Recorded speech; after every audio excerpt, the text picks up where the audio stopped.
Russia may make its Wednesday debt repayment in rubles and oil prices drop. You're watching the Daily Brief with Forbes. I'm Ramya Faraj.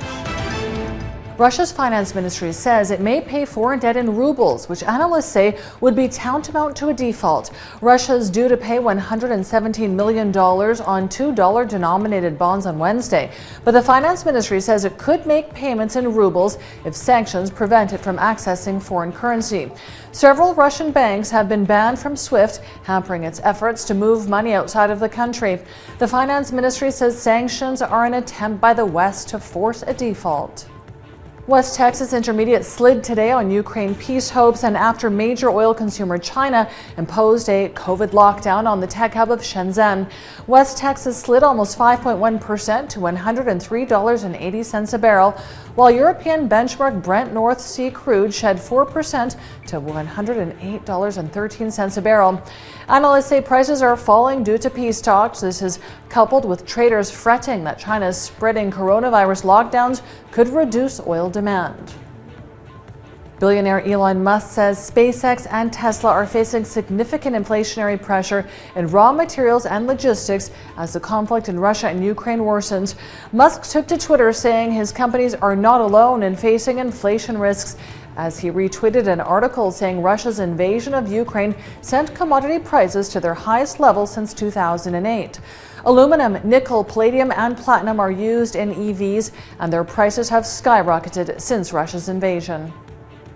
In other news, one of Saudi Arabia's largest pharmaceutical retailers, AlDawah Medical Services, surged on its trading debut in Riyadh after a $500 million IPO. The shares jumped by 18%. AlDawah priced its shares at the top end of a range after attracting more than $25 billion in bids ahead of its retail offering. AlDawah operates a network of pharmacies with over 800 outlets across 130 cities in the kingdom. Ford and its Turkish partner are joining forces to build one of the world's largest battery plants by 2025.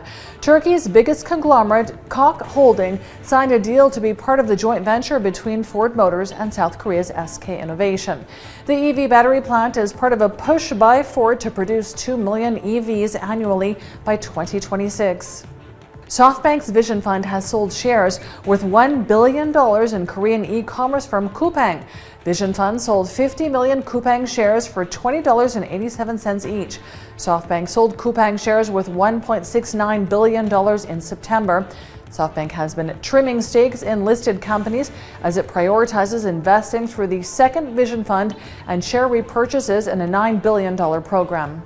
Digital asset investment firm CoinShares has acquired a 20.8% additional stake in online bank Flowbank for $26.4 million. Including the latest stock purchase, CoinShares holds a total of 29.3% stake in the Swiss-based bank. The digital asset firm has 32% voting rights after raising its stake in Flowbank. Telecom Italia's board has agreed to start formal talks with KKR & Co. over its potential $11.8 billion takeover bid. The announcement comes almost 4 months after it made the initial approach.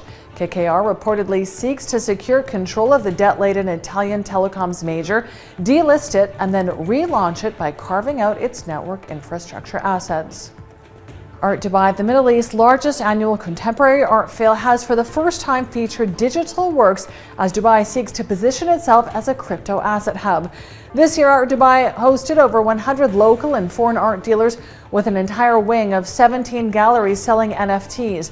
NFT sales platforms use the blockchain technology behind cryptocurrencies and transform anything from illustrations to memes into virtual collector's items that can't be duplicated.